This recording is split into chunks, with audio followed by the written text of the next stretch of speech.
The stories of Mahabharata, retold by Sudipta Bhaumik.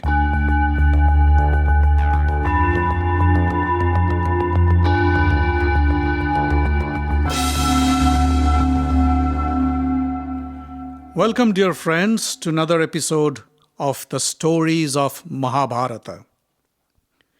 During the last episode, we heard about the grand show of arms by the Kuru princess and the arrival of Karna into the arena of the Mahabharata.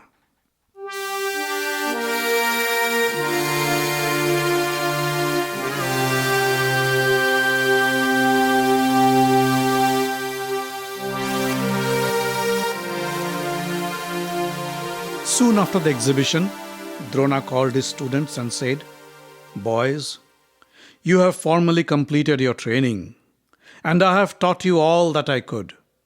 You have demonstrated your skills to your elders and to the citizens of Hastinapur, and from their applause and cheers, it was quite evident that they were more than satisfied with your performance, and they have passed you with honors.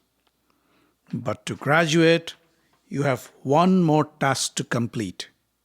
You have to pay me your Guru Dakshina, my fees." Yudhishthira said, "Gurudev, please let us know what you want. We'll scour the heaven and the earth to fetch it for you." Drona said, "Very well then. Here is what I want from you. Go to the kingdom of Panchal and bring me King Drupada as a captive." Yudhishthira was surprised to hear this. Drona noticed and said, "You must be wondering why I am making such a strange request. Let me tell you why. When I was a young boy and was studying at Rishi Agnivesha's school, Drupada, the Panchal prince, was there too.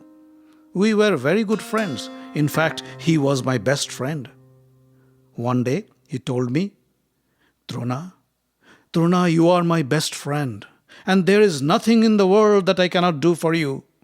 I promise you, when I become the king of Panchal, I'll give you half my kingdom." I told him, "You are just being too emotional now. I'm sure you don't mean it." He said, "Drona, I am Drupada, prince of Panchal. I always mean what I say." I laughed and said, "Well, then maybe one day I will take you up on your offer." After we graduated, we parted our ways. Drupada became the king of Panchal, and I went on to learn advanced skills with weapons and arms.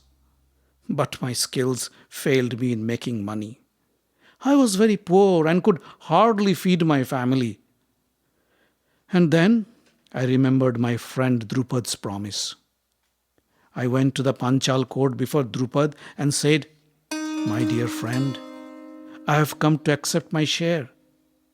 Drupada looked surprised. He asked, "Who are you? What share are you talking about?" I was shocked to hear this. I told him, "Drupada, you don't recognize me? It's me, your friend, Drona." Drupada looked at me for a while and said, "Yes, indeed, it's you, Drona the Brahmin. So what have you done to yourself? I could hardly recognize you." I said, "My friend, I am going through a difficult time, and poverty must have had an effect on my appearance." Drupada said, "That's possible. But what brings you here? What share were you talking about?" I told him, "Friend, don't you remember your promise? When we were at Rishi Agnivesha school, you had promised to give me half your kingdom. So here I am to accept my share." Drupada laughed out loud and said, "I promised you half my kingdom? Are you out of your mind?" I was really surprised. "You forgot your promise, my friend?" I said. "You promised me?" Drupada stopped me and said, No, I never promised you anything, and don't call me a friend. Yes, we were students together at Rishi Agnivesha school, but you were never my friend. You were a poor Brahmin boy, and I was the prince of Panchal. How could we be friends? Remember, Only equals can be friends. Saying this, he laughed again, and his entire court joined him in laughter. And those sounds of laughter entered my eyes like hot molten lava. I felt so humiliated and insulted that I could barely stand on my feet. My entire body was trembling in rage. I looked at him and said, "Drupad, one day you will have to pay for this dearly." And I left the court. From that day onwards, I have been looking for an opportunity to get back at Drupad and give him the punishment he deserves. And today is the day. I know you can fulfill my wish, and that will be my Guru Dakshina. Duryodhana stomped the ground in rage and said, "Acharya, your wish is our command. I will bring that arrogant King Drupad in chains and make him kneel in front of you in no time." Saying this, he jumped on his chariot and sped away towards Panchal with his 100 Kaurava brothers. The Pandavas too followed the Kaurava brothers towards the Panchal kingdom. But before entering the city, Arjuna said, "Let's wait here and watch what happens to Duryodhana. Drupad is not a weakling, and I'm sure our arrogant cousin Duryodhana will get a good thrashing from him and his army. So let's watch their strategy and their war tactics, and then we will attack at the opportune moment." But as the Kaurava brothers entered the Panchal king capital, they were stopped by a huge Panchal army consisting of thousands of infantrymen, hundreds of horse-mounted cavalry, and hundreds of elephant-mounted soldiers. The efficient spies of Drupad had alerted the king of the impending attack, and Drupad was waiting to face Duryodhana and his brothers on his golden chariot. Soon, a fierce battle ensued, and Duryodhana was overwhelmed by the Panchal army.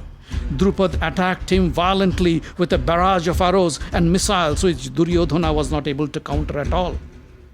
The citizens of Panchal also joined hands with the army to defend their homeland. Duryodhana had no other option but to retreat. The Pandava brothers have been watching all this from a distance.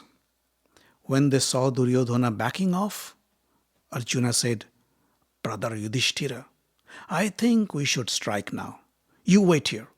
The four of us should be good enough to defeat the Panchal army." Saying so, the four brothers, Bhima, Arjuna, Nakula, and Sahadeva, attacked the Panchal army. Bhima, whirling his huge mace, started to destroy the Panchal army like a bulldozer. Nakula and Sahadeva attacked with their swords, while Arjuna sped through the army on his chariot to attack Drupad. The endless stream of arrows from his bow killed thousands of soldiers on the way. Failing to counter this fierce attack, the Panchal army started to flee the warfield. Soon enough, Arjuna faced Drupad and a fierce battle broke out. Drupad fired a barrage of arrows to Arjuna, but Arjuna destroyed them all in mid-flight. Some of Drupad's soldiers who tried to protect their king were crushed to death by Bhima's deadly mace. Drupad's elephant army tried to cover him, but Bhima struck them down with his mace, killing some while the others fled. Arjuna, with a quick succession of arrows, killed Drupad's horses, his charioteer, cut off his flagstaff and bow, and left Drupad standing helpless on his broken chariot. Arjuna then dropped his bow, picked up a sword, and jumped off his chariot and ran towards Drupad. He held the sword at Drupad's throat and said, "King Drupad, in the name of our Guru Drona Acharya, I capture you. Please, come with me." The Pandava brothers tied King Drupad in chains and brought him to Hastinapur and offered him as their dakshina to their Guru Drona Acharya. Drupad stood there in front of Drona with his head down in humiliation. Drona smiled and said, "So, Drupad, it seems now I own your entire kingdom and all your wealth. What do you have to say about that?" Drupad couldn't say a word. Drona came close, held his arm and said, "Don't be afraid. I am a Brahmin and I forgive you. I would still like to be your friend, but as you have said, how could unequals be friends? So, I give you half my kingdom, and we can then continue to be friends. Do you accept? Drupad had no other option but to accept the offer. He was being humiliated like never before. But he swallowed his pride and said, Drona, you are indeed very kind to forgive me. Yes, I accept your offer with all humility and hope to stay your friend forever. Drupad went back with half of his Panchal kingdom, while Drona took over the other half. But Drupad could never forget this humiliation, and from that day onwards, he began to look for ways to get back at Drona and the Kuru dynasty, one way or other. As the days passed, the Pandavas grew in strength and popularity. They have been defending Hastinapur from external attacks, conquering kingdoms all around, amassing huge amounts of wealth for the royal treasury, and donating large sums of money to the poor and needy of the kingdom. The citizens of Hastinapur knew that good governance and prosperity awaits them as soon as the Pandavas took control of the throne of Hastinapur. But the Kauravas did not like this at all. It pained King Dhritarashtra to think that soon he might have to hand over the throne to his nephew Yudhishthira instead of his son Duryodhana. In his hurt, Dhritarashtra knew very well that Yudhishthira was indeed the most eligible prince to inherit the throne. He was the most learned, the most righteous, and the wisest of the Kuru princes. His ministers, his advisors, and even Bhishma has been urging him to make Yudhishthira the crown prince as soon as possible. But he kept on stalling the inevitable. Then one day, Akrura, a close associate of Krishna, visited Hastinapur and told him, O King Dhritarashtra, I hope you realize that Yudhishthira, son of King Pandu, is the rightful heir to the throne. You have been serving as a caretaker, and you served well. But now is the time to hand over the reins of the kingdom to your nephew. Remember, Kunti's sons enjoy the support of their cousin, Lord Krishna, and of the entire Yadav family. Dhritarashtra, though blind, was smart enough to get the hint. The Yadavs were extremely powerful, and Lord Krishna, it said, is the reincarnation of God Vishnu himself. Krishna had killed his uncle, the vicious king Kansa of Mathura, with his bare hands. He was also known to have killed the ferocious demon Putana and killed the monstrous serpent Kaliya. Nobody in their right mind would dare to antagonize Krishna. So Dhritarashtra thought it would be prudent of him not to go against the will of the people. Hence, with great reluctance, but with much pomp and grandeur, Dhritarashtra pronounced Yudhishthira as the crown prince of Hastinapur. Duryodhana was furious. He told his father, How could you do such a thing, father? You are the rightful owner of the throne, and as your son, I should have been the crown prince. Dhritarashtra said, My son, control your anger. I know very well that I have done a disservice to you, but believe me, I had no other option. If I hadn't made Yudhishthir the crown prince, the citizens of Hastinapur would have revolted against me. They would have thrown us out of the palace and made Yudhishthira the king. The Pandavas also enjoy the support of the Kuru elders, the Yadavs, and most of all, of Krishna. Duryodhana was still fuming. He said, But father, the way things are going, soon we, the Kauravas, will have no existence in this kingdom. People will soon forget us, and we'll have no legacy to leave behind.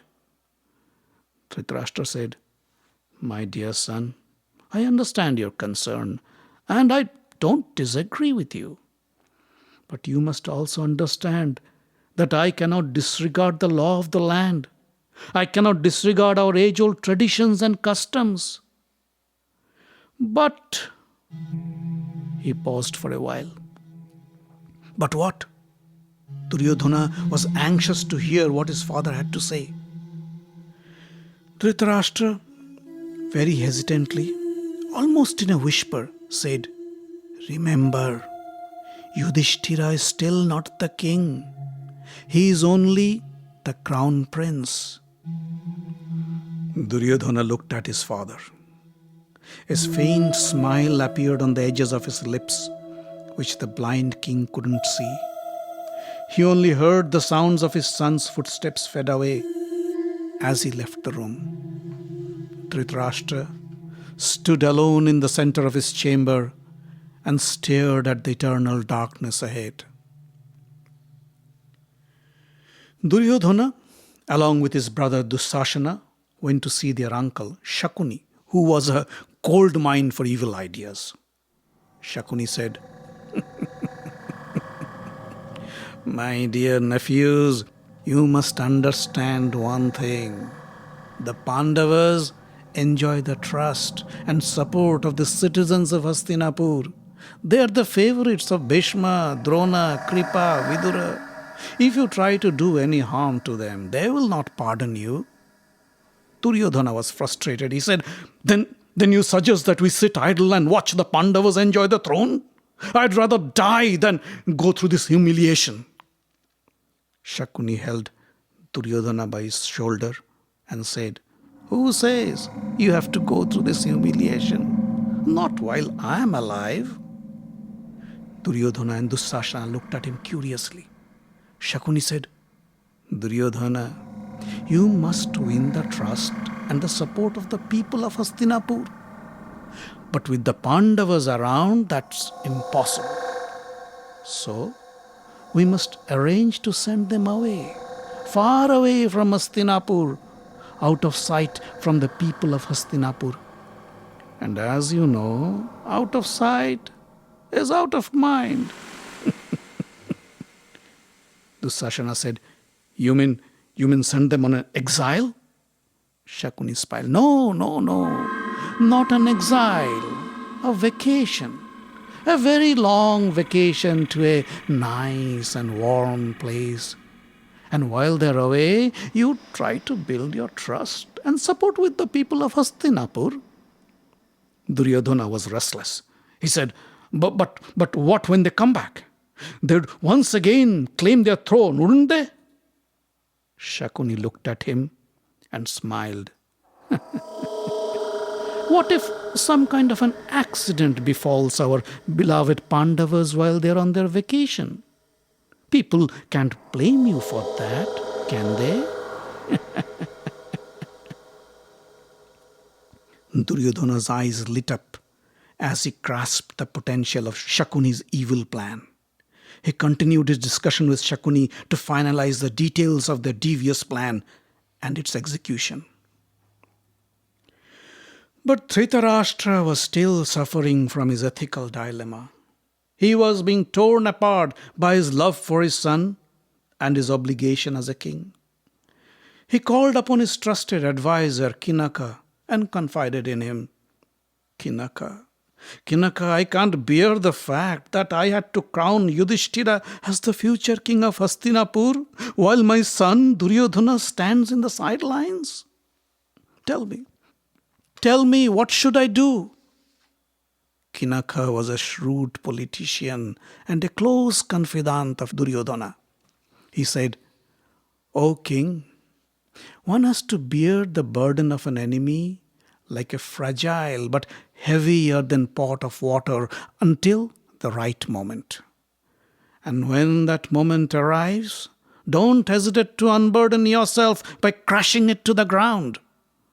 One who wants to become great and powerful must exhibit kindness on the exterior, but should be sharp and ruthless like a sword at hurt. A fisherman kills thousands of fishes to build his fortune. Similarly, one cannot become rich and powerful without being cruel and vicious. O Kuru king, You are the most powerful person now. So protect yourself and your clan while you can. Do what you must. And make sure you don't have to repent later. Kinaka's advice swayed Dhritarashtra again towards Duryodhana. So when Duryodhana came to his father and asked him to send Yudhishthira and his brothers on a vacation to the city of Varanavata, he didn't refuse. He knew that Duryodhana was up to something evil, but he didn't press for any details. He only asked, but why would they agree to go to Varanavata? I need to give them some justification. Duryodhana was ready with his answer. Tell them the city of Varanavata is celebrating a grand festival. People from all over the country, delegations of all the major kings are visiting the city to join the festivities. The Pandavas should visit Varanavata as the representatives of Hastinapur. If you request them, they won't refuse. And once they reach Varanavata, you don't have to do anything else. I can take care of the rest. Saying so, Duryodhana left the king's chamber, and Dhritarashtra sat down to prepare his proposal to the Pandavas.